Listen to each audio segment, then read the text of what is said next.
Northern France, February 15th, 1944.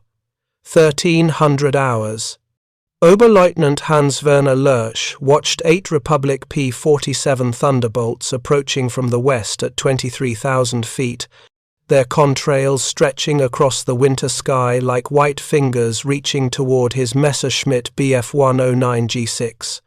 The formation of fighters from Jagdgeschwader II had been vectored to intercept what ground control described as another routine bomber escort mission, the kind they'd been handling with increasing confidence since the Americans introduced their massive P-47 the previous spring, and then the lead American fighter did something that made his blood run cold, something that violated everything he knew about the 7-ton American fighter.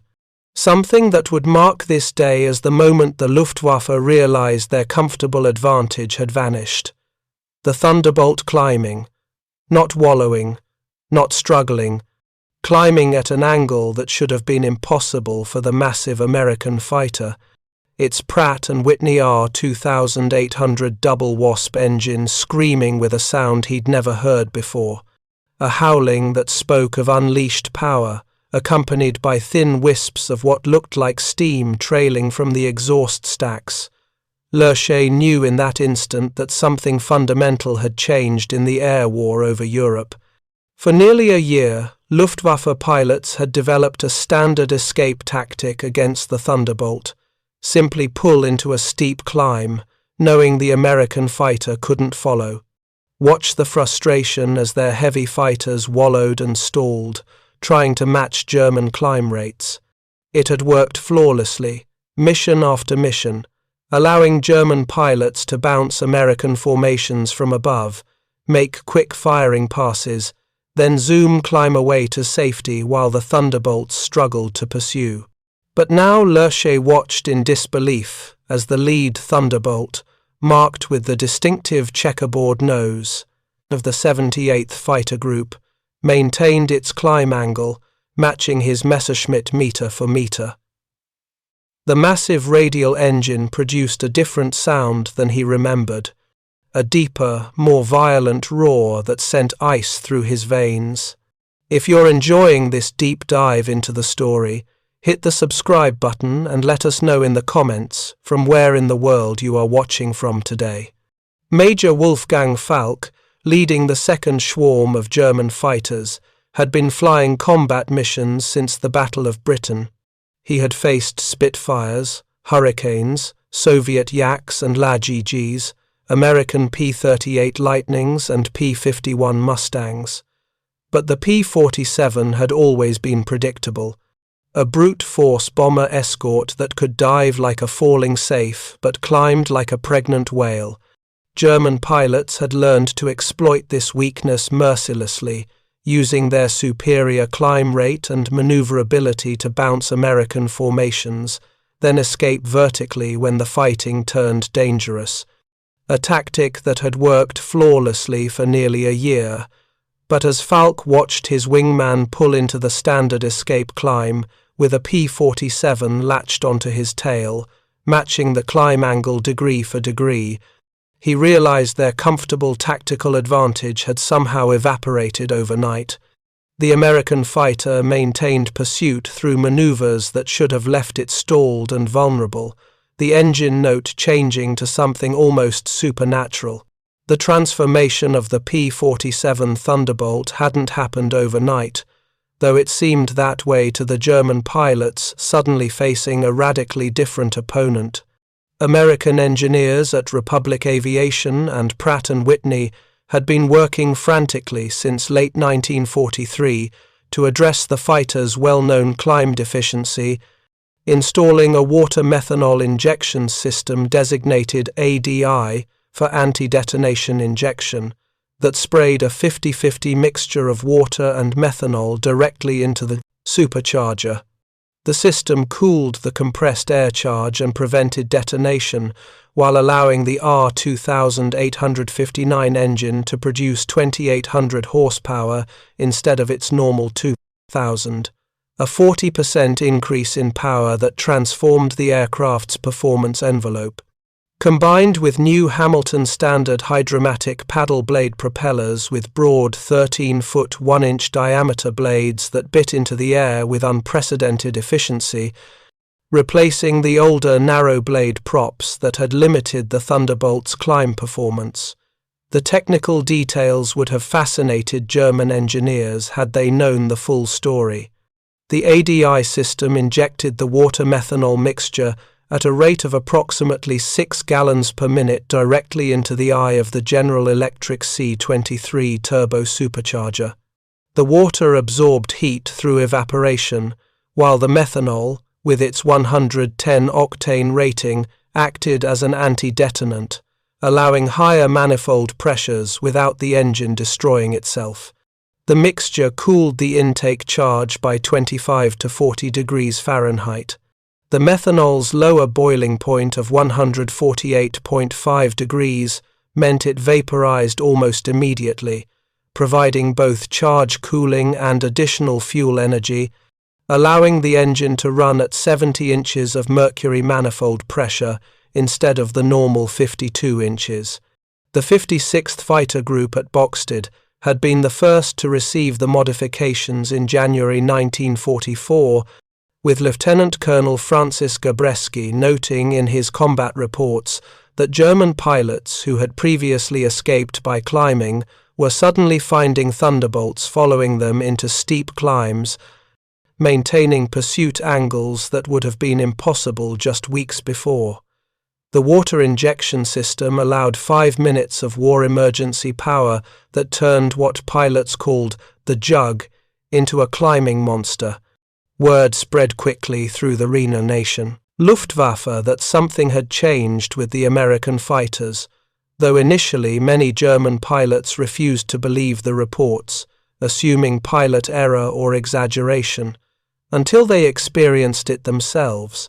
Feldwebel Kurt Bühligen of Jagdgeschwader II had shot down 2 P-47s in late 1943, both times using the standard tactic of attacking from above, making a high-speed firing pass, then zooming away while the American fighter struggled to follow. But on February 14, 1944, the day before Lurch's encounter, Bühligen had bounced a formation of Thunderbolts near Cambrai, made his attack run on the trailing American fighter, scored hits on the engine cowling, then pulled into his escape climb, only to see the damaged Thunderbolt following him up. The American pilot pushed the throttle into the last eighth of an inch of travel that activated the water injection system, the engine note changing from the normal roar to something Bühligen would later describe as the sound of an enraged god. He watched his airspeed indicator drop as the massive American fighter somehow maintained the climb angle, forcing him to level off and attempt to escape in a dive, where the Thunderbolt's weight advantage made it even more dangerous. The paddle blade propellers alone would have been a significant improvement.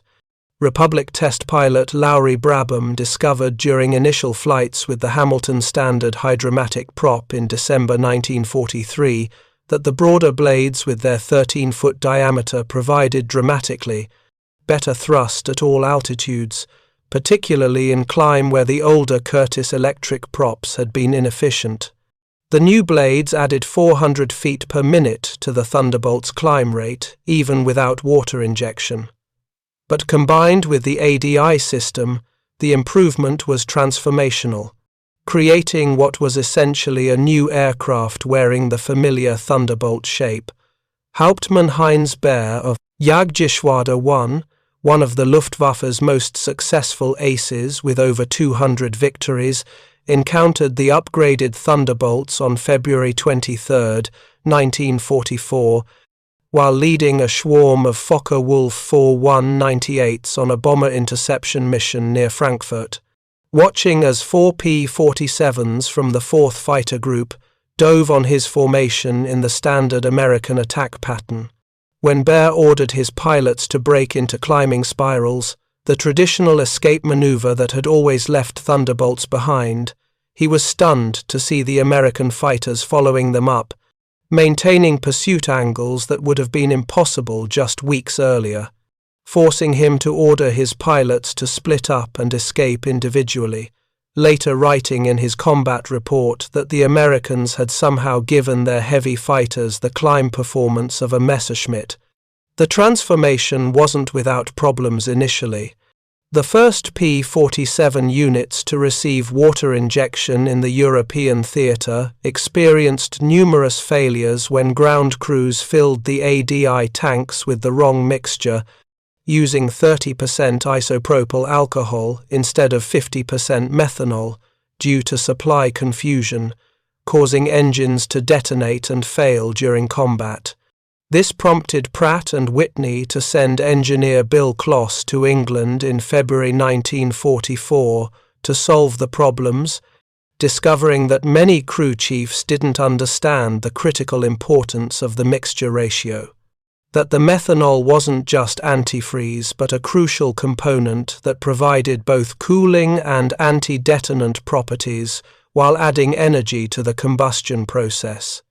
Lieutenant General Adolf Galland, commanding the Luftwaffe's fighter forces, received increasingly alarmed reports from his squadron commanders about the transformed American fighters, initially dismissing them as excuses for poor performance, until he witnessed it himself during an inspection visit to JG-26 at Le Vendeville in March 1944.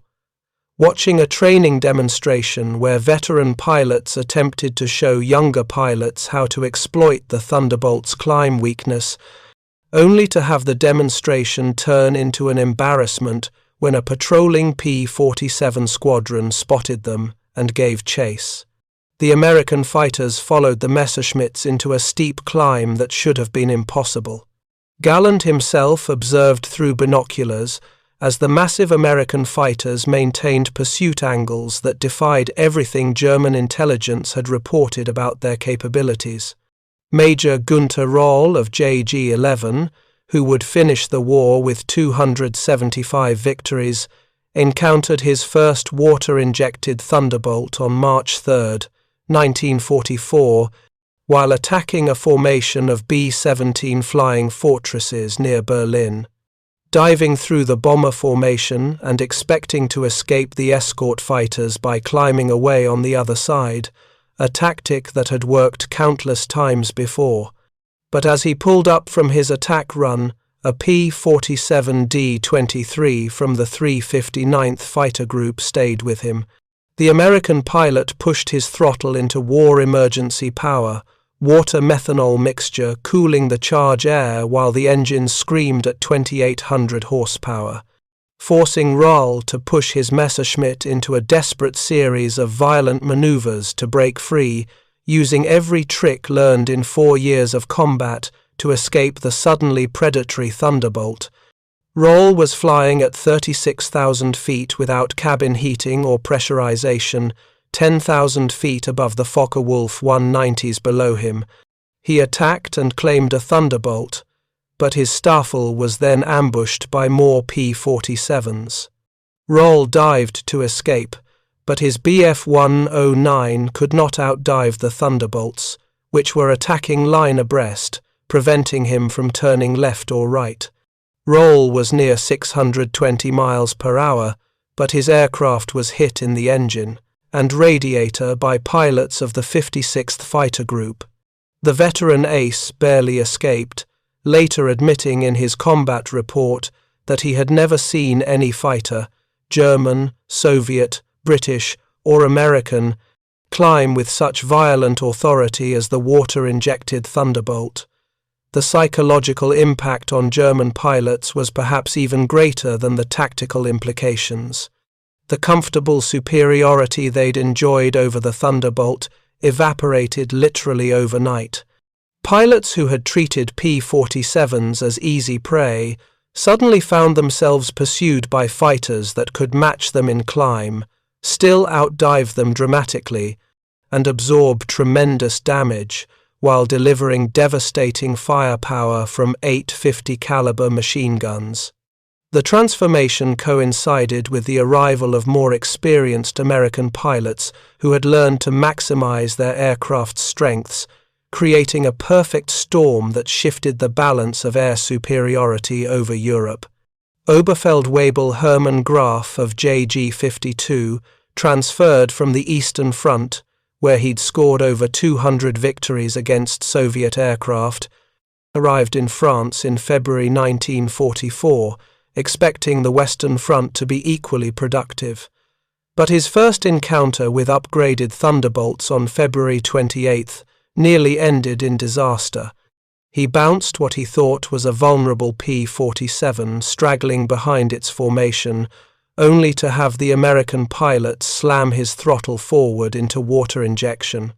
The engine note changed to what Graf later described as a banshee wail as the fighter suddenly accelerated in a climb, Graf's Messerschmitt barely escaping by diving away at maximum power. The veteran ace later admitted he'd never seen any fighter climb with such authority. The water methanol injection system had actually been tested earlier by the Germans themselves on their BMW 801 radial engines, designated MW50 for methanol Wasser, but production problems and the complexity of the system had limited its deployment, while the Americans had managed to implement it across their entire P-47 fleet in a matter of months, retrofitting older aircraft in the field, while new production aircraft rolled off the assembly lines with the system already installed. A testament to American industrial capacity that the struggling German war economy couldn't match, even when they understood the technology. The Italian Social Republic's Air Force, the Aeronautica Nazionale Repubblicana, first encountered the upgraded Thunderbolts on March 11, 1944, when Maggiore Adriano Visconti led his Macchi C-205 against a mixed formation of American bombers and escorts. The Italian pilots were confident in their nimble fighters powered by licensed-built Daimler-Benz DB6-05 engines, aircraft that could turn inside any American fighter and had proven effective against earlier P-47s. But Visconti watched in shock as a Thunderbolt he'd expected to leave behind in a climb stayed with him. The American pilot pushed his throttle forward into war emergency power, water methanol mixture spraying into the supercharger, while the paddle blade propeller clawed for altitude with unprecedented efficiency, forcing the Italian ace to abandon his attack and dive away. Sergente Maggiore Luigi Gorini, flying with the Primo Gruppo Caccia, had claimed 3 P-47s in 1943 using the Macchi C-205's superior climb rate and maneuverability to outfight the heavier American fighters. But during a mission on March 18, 1944, Gorini found himself pursued by a P-47 D-22 with the new modifications. The American pilot activating water injection as Gorini tried to escape in a climbing spiral, the standard tactic that had always worked before. But the Thunderbolt's engine screamed with newfound power, maintaining the climb while Gorini's Macchi struggled to maintain airspeed, forcing the Italian pilot to roll inverted and dive away, using the Veltro's superior roll rate to escape, later reporting to his squadron commander that the Americans had somehow transformed their heavy fighters into something entirely different. German technical intelligence had actually captured a damaged P-47 in November 1943 when Second Lieutenant William E. Roach of the 355th Fighter Group made an emergency landing at a Luftwaffe airfield. His P-47 D-2-R-A serial number 422490 spent the rest of the war in what the Germans called Rosarius Zirkus, their collection of captured Allied aircraft. But that aircraft predated the water injection modifications, giving German engineers no warning of what was coming. And even if they had known, The German aviation industry was already struggling to maintain production of existing designs under the increasing pressure of Allied bombing, with no capacity to develop and implement similar systems for their fighters. Leaving Luftwaffe pilots to face the transformed Thunderbolts with aircraft that suddenly seemed obsolete, Major Wilhelm Hoffmann of JG-3, based at Salzwedel, had developed specific tactics for engaging P-47s based on their known weaknesses, training his pilots to always attack from above, make one firing pass, then escape in a steep climb that the heavy American fighters couldn't match. But on March 8, 1944, leading an interception of B-24 Liberators with P-47 escorts from the 355th Fighter Group, Hoffmann watched his carefully planned attack disintegrate. When the Thunderbolts suddenly displayed climb performance that matched his Messerschmitts, his pilots calling out in alarm over the radio as American fighters that should have been wallowing behind them maintained pursuit, water injection systems screaming as the big Pratt & Whitney engines delivered power levels that transformed the tactical situation completely. Oberst Johannes Steinhoff, commanding JG-77 in northern Italy, received his first reports of the transformed Thunderbolts from pilots engaging the American 12th Air Force in March 1944, initially refusing to believe that P-47s were matching Messerschmitt Bf-109 G-14s in climb performance until he led a mission himself on March 15th, attacking American fighter bombers near Bologna, only to find himself pursued by a P-47 D-27, whose pilot activated water injection and followed Steinhoff's fighter into a climb that should have been impossible. The German ace was forced to use every trick of his considerable experience to escape, later reporting to Luftwaffe headquarters that the Americans had somehow eliminated the Thunderbolt's primary weakness overnight. The consumption rate of the water-methanol mixture was approximately 6 gallons per hour at war emergency power, with most P-47s carrying 15-gallon tanks that provided about 5 minutes of maximum boost, enough for critical combat situations but requiring careful management by pilots who had to judge when to use their limited supply, leading to new tactical doctrines that emphasized saving water injection for decisive moments, either to escape when bounced or to maintain pursuit of a climbing enemy. The system became as much a psychological weapon as a technical one, German pilots never knowing which Thunderbolts had already expended their water supply and which still had 5 minutes of monster performance available. The mechanical reliability of the water injection system initially concerned American crew chiefs who worried about the additional complexity and potential failure points, but Pratt & Whitney engineers had designed the system with military ruggedness in mind, using simple pressure injection rather than complex metering systems. The water-methanol mixture stored in protected tanks with heated lines to prevent freezing at altitude. The entire system activated by simply pushing the throttle past a mechanical gate into the last 1/8 inch of travel. Pilot-proof simplicity that ensured the system worked when needed, while preventing inadvertent activation during normal flight operations. Tenente Colonnello Mario Bellagambi, commanding the ANR's Quinto Gruppo Caccia, equipped with Fiat G-55 Centauros, led a formation against American bombers on April 25, 1944. The last major engagement before Allied bombing destroyed the Fiat production facilities, encountering P-47 D-30s from the 325th Fighter Group, whose pilots immediately pushed into water injection when the Italian fighters appeared. The Thunderbolts climbed to match the Centauro meter for meter, while their 850 caliber guns created a devastating cone of fire. Bellagambi lost 3 aircraft, including his wingman, before escaping, The surviving Italian pilots reported that the American fighters had displayed impossible performance that their intelligence reports hadn't warned them about. Major Erich Hartmann, the Luftwaffe's highest-scoring ace with 352 victories, primarily flew on the Eastern Front but transferred briefly to JG-53 in Romania in April 1944. There he encountered P-47Ds from the 15th Air Force, escorting bombers attacking Ploiești oil facilities. Expecting the American fighters to be easy prey compared to Soviet Yak-9s and Lavochkin La-7s, Hartmann instead found that the Thunderbolts displayed climb performance that exceeded anything he'd encountered.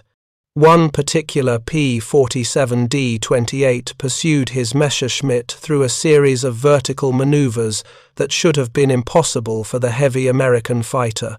Hartmann escaped only through superior tactical positioning and experience, later commenting that the Americans had somehow turned their flying tanks into rocket ships. The Allied bombing campaign against German aircraft production facilities meant the Luftwaffe couldn't develop or deploy countermeasures, even when they understood the technology. The Messerschmitt factories at Regensburg and Augsburg operated under constant threat, while BMW's engine plants struggled to maintain production of existing designs, let alone develop water injection systems for the BMW 801 radial or Daimler-Benz 605 inline engines, leaving German pilots to face the transformed American fighters with aircraft whose performance advantage had evaporated, forcing them to rely increasingly on tactical skill and experience against opponents who now had both superior numbers and comparable performance. The production statistics told the strategic story. Republic Aviation manufactures over 15,000 Thunderbolts, more than any other American fighter, while Curtiss-Wright and Ford added thousands more under license. The massive American industrial base allowed rapid implementation of the water injection and paddle blade propeller modifications across the entire fleet. While German aircraft production struggled under Allied bombing, shortages of strategic materials, and the loss of experienced workers to military service, the Luftwaffe was forced to face ever-increasing numbers of transformed Thunderbolts with diminishing resources and increasingly inferior equipment.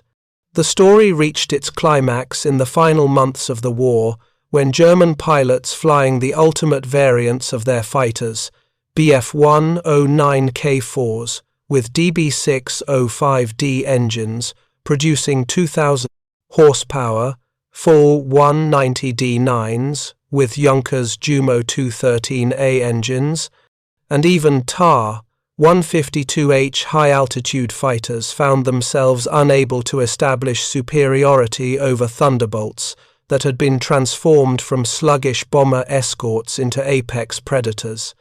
The water injection and paddle blade propellers eliminated the SETIS performance gap that German pilots had relied upon, forcing them to engage in battles where only tactical skill mattered and where American numerical superiority made the outcome inevitable.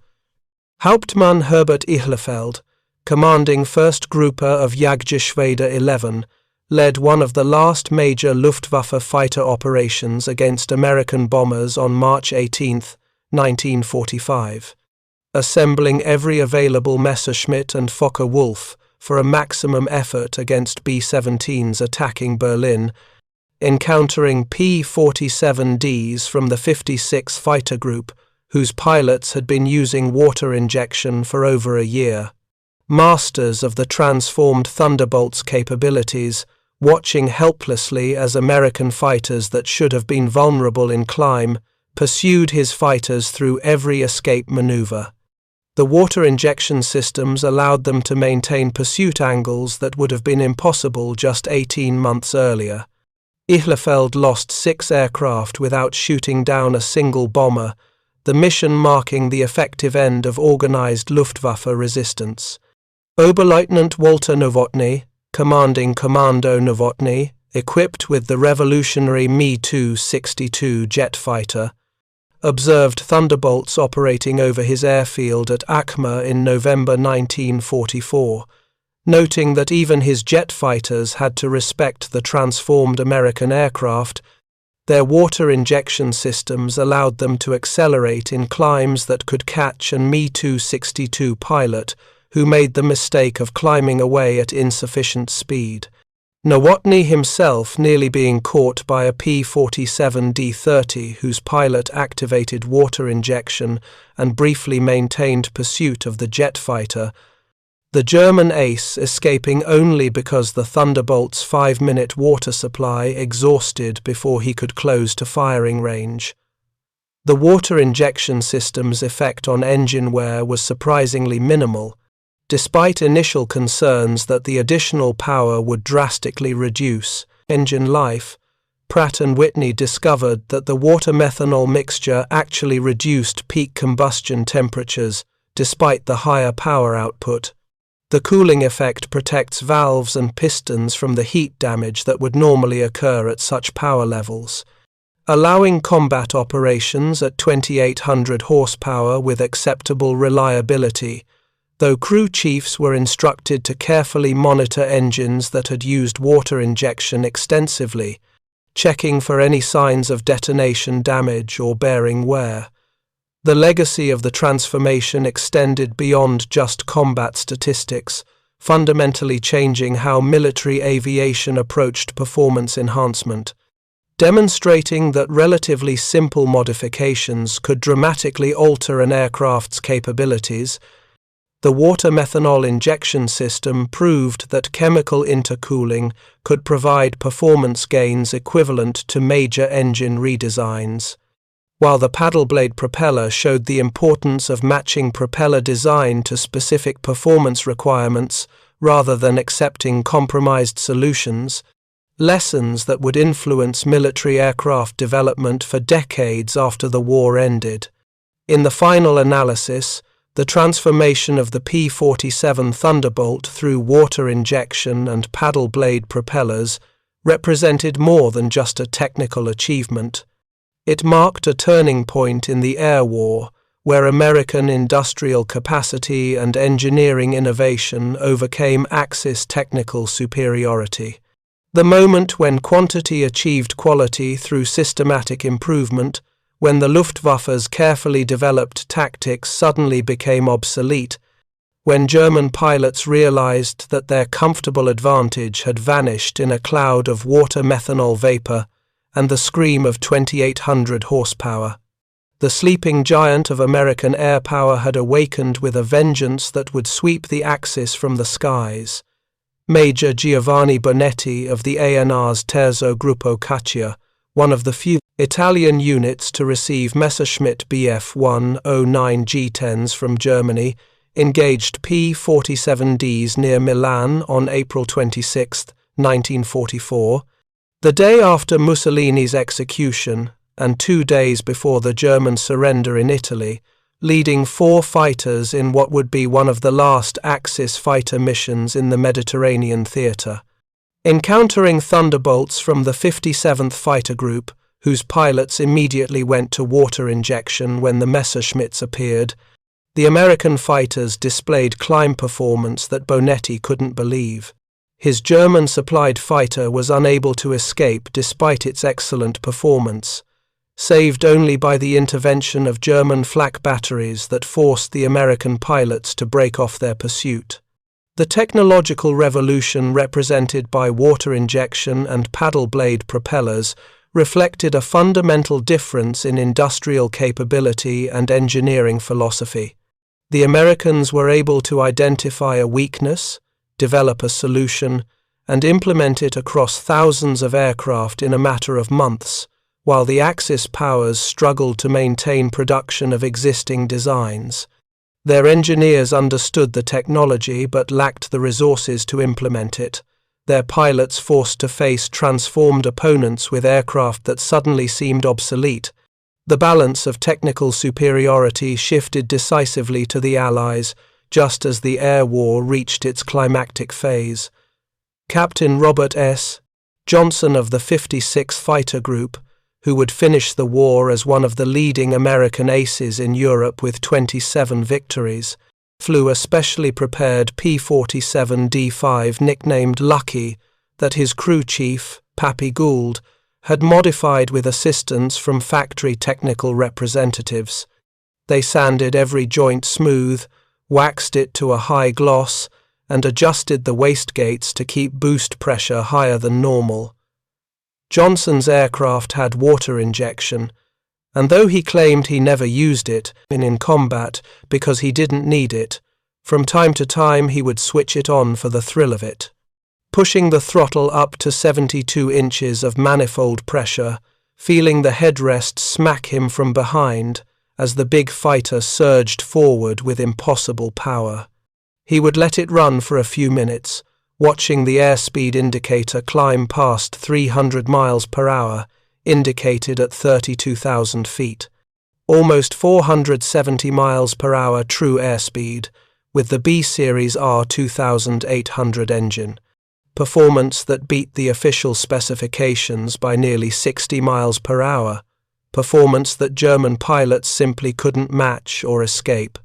The Japanese Navy's experience with the transformed Thunderbolt came through their elite 343rd Kokutai, equipped with the best available fighters, including the Kawanishi N-1K2J Shidenkai, when they encountered P-47s over the home islands in July 1945.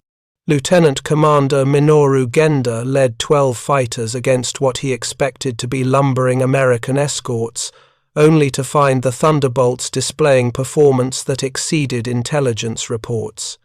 Climbing with authority while maintaining speed, his fighters couldn't match the water injection systems, allowing the American pilots to pursue through maneuvers that should have left them stalled and vulnerable. Genda lost 4 aircraft before ordering withdrawal, later writing that the Americans had somehow given their fighters supernatural capabilities that defied logic.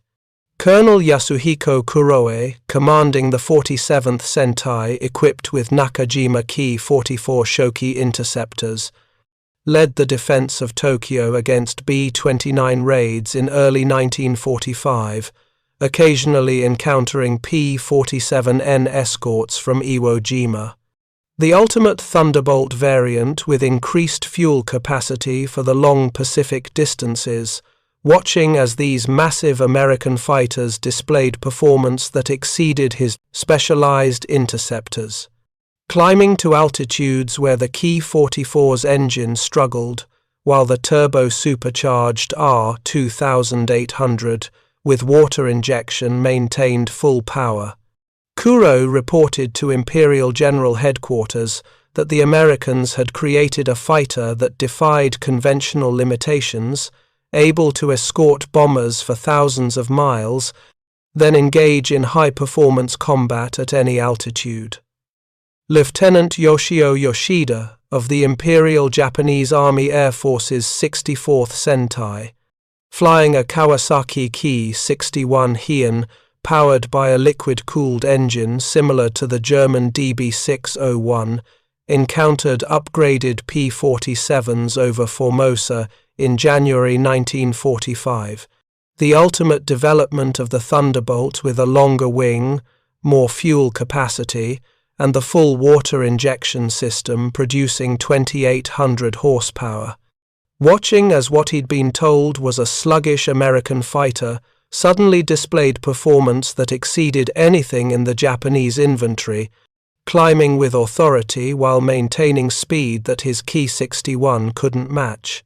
Yoshida barely escaped by diving into cloud cover, later writing in his diary that the Americans had somehow created a monster that violated the laws of aviation physics. Captain Satoshi Yamada of the 85th Sentai, flying the new Ki-84 Hayate, considered Japan's best fighter, engaged P-47s over Okinawa in April 1945. Confident that his fighter's excellent performance would give him the advantage over the massive American aircraft, He encountered instead a transformed opponent that could match his climb, exceed his dive speed, and absorb tremendous damage from his 20mm cannons while returning devastating fire from 8 50 caliber machine guns. Yamada, watching in disbelief as a Thunderbolt he damaged with cannon fire, continued climbing on water injection, black smoke streaming from its engine but still maintaining pursuit until Yamada exhausted his ammunition and was forced to flee. The impact on German morale was devastating. Pilots who had enjoyed a comfortable technical advantage suddenly found themselves facing superior American fighters in ever-increasing numbers, the psychological effect amplified by the Thunderbolt's terrifying appearance when operating on water injection. The engine trailing thin wisps of vapor that looked like steam, the sound changing from the normal radial engine roar to something almost supernatural. A howling that veteran German pilots described as the sound of death approaching, the massive American fighters no longer lumbering bomber escorts, but predatory hunters that could match any Luftwaffe fighter in vertical performance. The strategic implications went far beyond individual combat encounters. The transformed Thunderbolts could now provide effective bomber escort all the way to Berlin and back, climbing to intercept high-altitude German fighters that had previously operated with impunity above 30,000 feet. The water injection system maintained power at altitudes where normally aspirated engines struggled, while the paddle blade props bit into the thin air with unprecedented efficiency, allowing P-47 squadrons to establish high-cover positions that German fighters could no longer exploit, fundamentally changing the dynamics of the strategic bombing campaign. If you find this story engaging, please take a moment to subscribe and enable notifications. It helps us continue producing in-depth content like this. During the spring of 1944, all P-47s in the European theatre were operating with water injection and paddle blade propellers, per interviews with pilots from multiple fighter groups. The transformation was complete across the entire force, from the 8th Air Force in England to the 9th Air Force on the continent to the 12th and 15th Air Forces in Italy. Major Glenn Duncan, a rangy, aggressive Texan who would become a triple ace with the 353rd Fighter Group, pioneered using the P-47 to strafe and dive bomb German positions.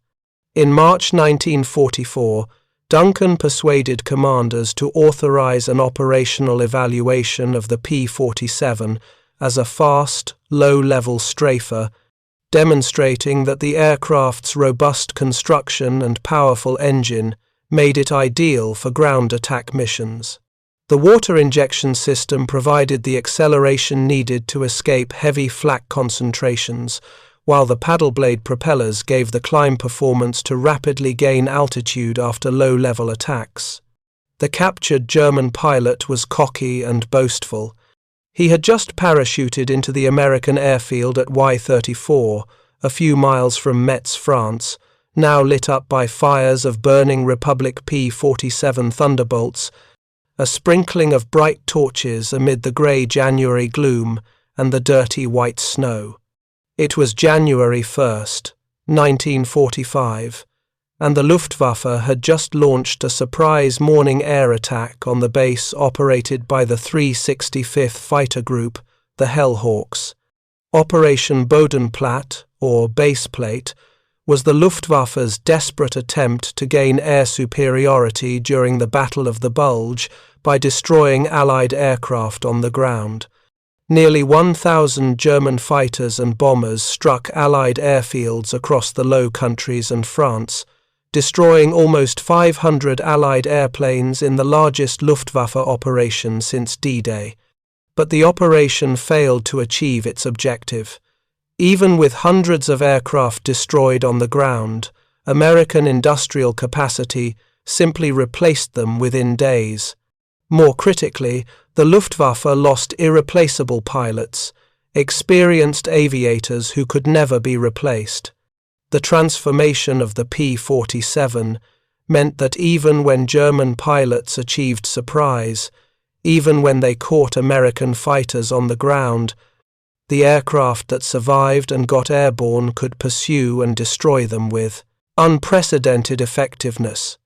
The water-injected Thunderbolts climbed rapidly to altitude, catching German fighters as they withdrew, turning what should have been a German victory into a Pyrrhic disaster that bled the Luftwaffe white.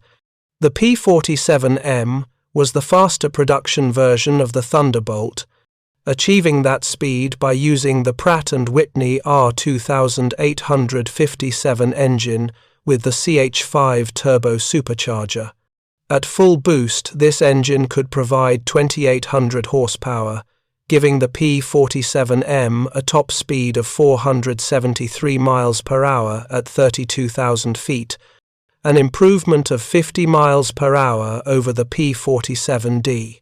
130 P-47Ms were built and deployed to the 56th Fighter Group near the end of the war, specifically to counter the new German V-1 flying bombs and jet fighters like the Me-262. Though the V-1 threat had largely passed by the time the M models arrived, they proved devastatingly effective against conventional Luftwaffe fighters, their superior speed and climb rate making escape virtually impossible for German pilots. The fastest Thunderbolt variant was the XP-47J, which did not go into production but demonstrated the ultimate potential of the basic design. On August 4, 1944, this aircraft reached a level speed of 504 miles per hour at 34,300 feet, using an R2857C engine producing 2,800 horsepower at war emergency power. The aircraft had a climb rate at sea level of 4,900 feet per minute, reaching 20,000 feet in just 4 minutes 15 seconds and 30,000 feet in only 6 minutes 45 seconds. Performance that exceeded anything the Luftwaffe could field, demonstrating what American engineering could achieve when given the resources and industrial capacity.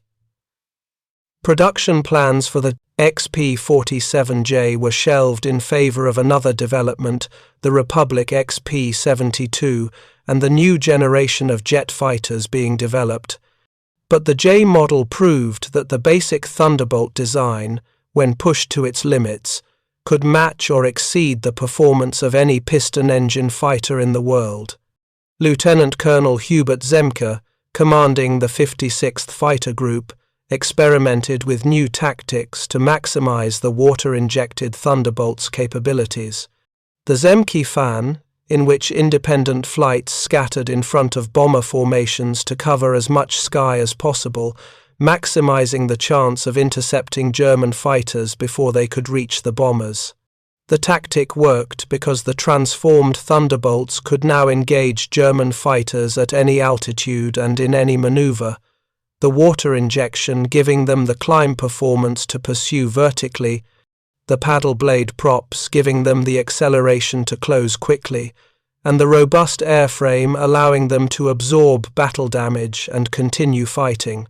On December 16, 1944, the Germans launched their surprise attack through the Ardennes, beginning what would become known as the Battle of the Bulge. Hitler and his senior generals planned the offensive for winter, when weather would prevent the Allies from using their crushing air power. But the airmen flew whenever a chance existed of getting aloft, spotting a target, and getting back. P-47 pilots of the 9th Air Force fought their war up close and personal, eyeball to eyeball with German troops, vehicles, and guns. The water injection system, giving them the power to escape heavy flak concentrations, the paddle blade propellers, providing the climb rate to rapidly gain altitude after low-level attacks, the rugged construction allowing them to absorb tremendous ground fire and continue flying. During the Battle of the Bulge, P-47 squadrons flew whenever weather permitted, attacking German armor, supply, columns, and troop concentrations. The Thunderbolt proved to be perhaps the best ground attack aircraft fielded by the United States, combining heavy armament, robust construction, and the performance needed to survive in the most dangerous environment a pilot could face. From D-Day until VE Day, Thunderbolt pilots claimed to have destroyed 86,000 railroad cars, 9,000 locomotives, 6,000 armored fighting vehicles, and 68,000 trucks. Statistics that would have been impossible without the transformation wrought by water injection and paddle blade propellers, the modifications giving the aircraft the climb performance to escape after attacks, and the speed to catch German vehicles trying to escape. The Bulge offensive marked the last gasp of the Luftwaffe, which, having been husbanded for one last push, proved it could still bite the unwary. But the transformed Thunderbolts made even this desperate gamble costly, American pilots using their superior performance to pursue and destroy German fighters whenever they appeared, the water injection systems allowing them to maintain pursuit through any maneuver. Lieutenant Colonel Francis Gabreski, the top-scoring U.S. Army Air Forces fighter pilot in the European theatre with 28 victories, flew water-injected P-47Ds with the 56th Fighter Group throughout 1944. Gabreski noted in interviews after the war that the paddle blade propellers and water injection transformed the Thunderbolt from a good fighter into a great one. The modifications gave the aircraft the climb performance it had always needed, allowing pilots to engage German fighters on equal terms at any altitude. Gabreski himself was shot down on July 20, 1944, after his propeller struck the ground during a low-level strafing run, but his previous successes demonstrated what an experienced pilot could achieve with the transformed Thunderbolt. The numbers told the tension's final story with brutal clarity. P-47 pilots claimed over 7,000 aerial victories in Europe alone, while maintaining a 4.6-to-1 kill ratio, statistics that would have been impossible without the transformation wrought by water injection and paddle blade propellers. The modifications turned what had been a mediocre energy fighter into a dominant force that could engage any Axis fighter on equal or superior terms. The German, Italian, and Japanese pilots, who had initially dismissed the Thunderbolt as a lumbering ground attack aircraft, learning too late that American engineers had awakened a sleeping monster, giving it the climb performance to match its legendary dive speed and durability, creating the ultimate fighter-bomber that would help ensure Allied victory in both Europe and the Pacific. In the European theatre, P-47 pilots destroyed more than 7,000 enemy aircraft, more than half of them in air-to-air combat. They destroyed the remainder on very dangerous ground attack missions, the Thunderbolt probably being the best ground attack aircraft fielded by the United States. The aircraft's ability to absorb tremendous battle damage and still return home became legendary among pilots. The sturdy construction and air-cooled radial engine enabled the Thunderbolt to take hits that would have destroyed other fighters, while the water injection system gave pilots the power they needed to escape dangerous situations, and the paddle blade propellers provided the climb rate to rapidly gain altitude and safety. Of the 15,683 P-47s built, about two-thirds reached overseas commands. A total of 5,222 were lost, with 1,723 in accidents not related to combat. The Jug flew more than 500,000 missions and dropped more than 132,000 tons of bombs. Thunderbolts were lost at the exceptionally low rate of 0.7% per mission, a testament to the aircraft's rugged construction and the performance advantages provided by water injection and paddle blade propellers. Pilots achieved an aerial kill ratio of 4.6 to 1, demonstrating the aircraft's effectiveness in air-to-air combat once the climb deficiency had been addressed. The legacy extended far beyond World War II. The lessons learned from the water methanol injection system influenced the development of jet engines, where water injection was used to boost thrust during takeoff. The paddle blade propeller demonstrated the importance of matching propeller design to specific power plants and mission profiles, influencing propeller development for decades. But perhaps the most important legacy was the demonstration that systematic improvement could transform an aircraft's capabilities. The P-47 didn't start the war as the best fighter, but through continuous refinement and the willingness to implement major modifications even on aircraft already in service, American engineers turned it into one of the most effective fighters of the war. The transformation complete and irreversible, the Thunderbolt pilots having written their names in history with the scream of water-injected engines and the thunder of 850 caliber machine guns.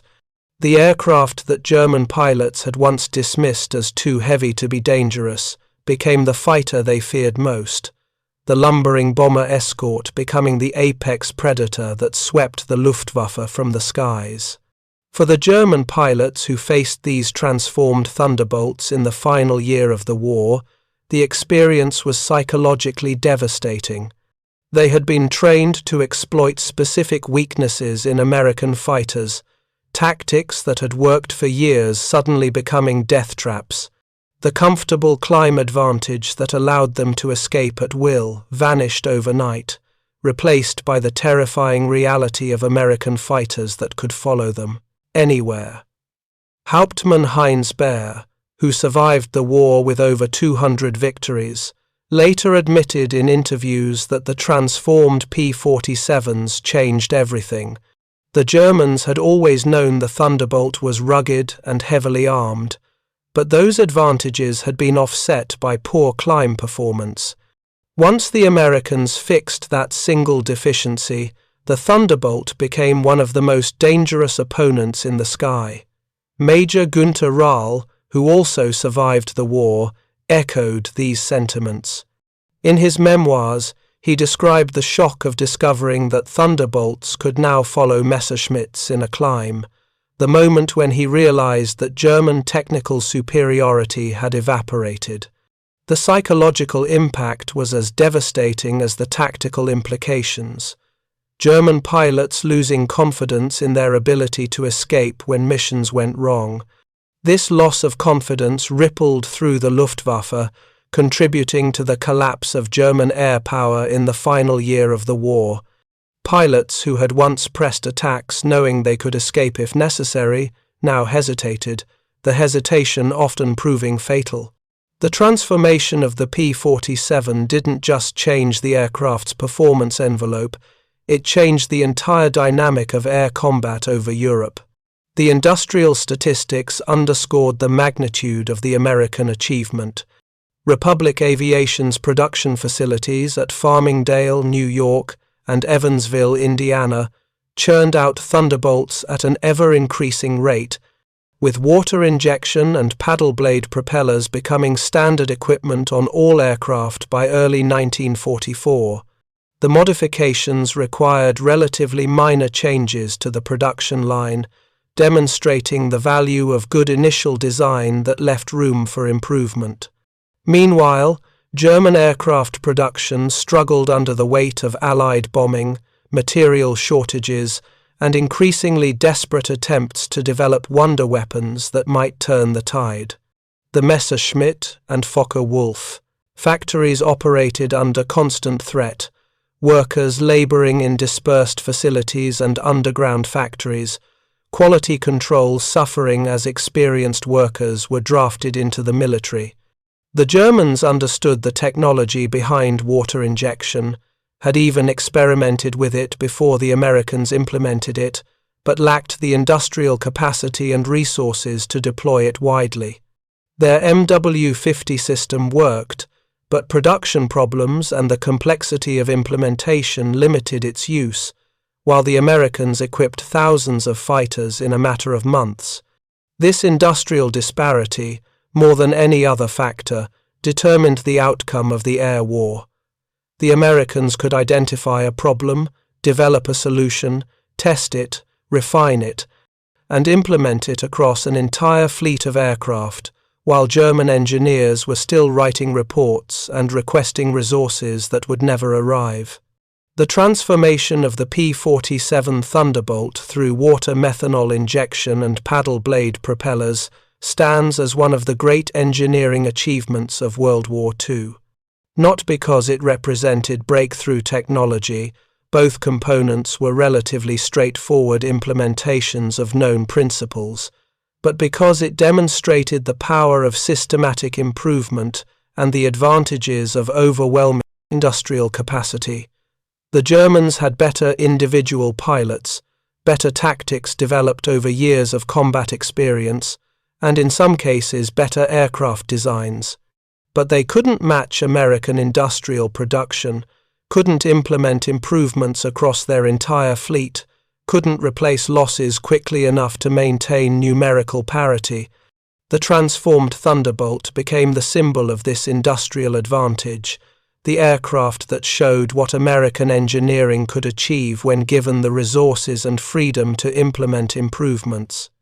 Every German pilot who faced a water-injected P-47 was facing not just an aircraft, but the full weight of American industrial might. And in the end, that made all the difference. The sleeping giant had awakened, and the thunder that followed echoed across the skies of Europe and the Pacific, the roar of 2,800 horsepower engines drowning out the last desperate cries of the Axis air forces. The Luftwaffe pilots who had once confidently exploited the Thunderbolt's weaknesses learned the hard lesson that American engineers could fix problems faster than German pilots could exploit them.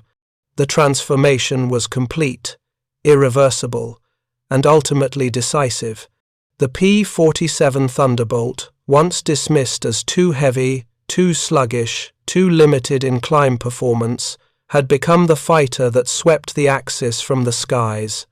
Not through revolutionary new technology, but through systematic improvement, industrial capacity, and the willingness to continuously refine and enhance an already successful design. The legacy lives on in every modern fighter aircraft, in every turbocharged engine, in every carefully optimized propeller blade. The lessons learned in those desperate years when American engineers raced to give their pilots every possible advantage, when ground crews worked through freezing nights to install new propellers and water injection systems, when pilots pushed their aircraft to the absolute limits of performance. The transformation of the P-47 Thunderbolt demonstrated that wars are won not just by individual acts of courage or tactical brilliance, but by the sustained application of industrial capacity, engineering innovation, and the relentless pursuit of improvement. The German pilots who faced these transformed Thunderbolts understood this truth in the most visceral way possible, watching their comfortable tactical advantages evaporate in clouds of water methanol vapor and the scream of paddle blade propellers clawing for altitude. In the end, the story of the water-injected Thunderbolt is the story of American industrial might applied to the problem of air superiority, a story of engineers and mechanics and pilots working together to transform a good aircraft into a great one, a story of systematic improvement overcoming tactical excellence through sheer determination and unlimited resources. The thunder that rolled across the skies of 1944 and 45 was not just the sound of powerful engines and heavy machine guns, it was the sound of inevitability, the sound of an industrial colossus awakening to its full potential, the sound of an empire's doom written in contrails and gun camera footage. And the Luftwaffe pilots who heard that thunder knew in their hearts that the war was lost. Thank you for watching. For more detailed historical breakdowns, check out the other videos on your screen now and don't forget to subscribe.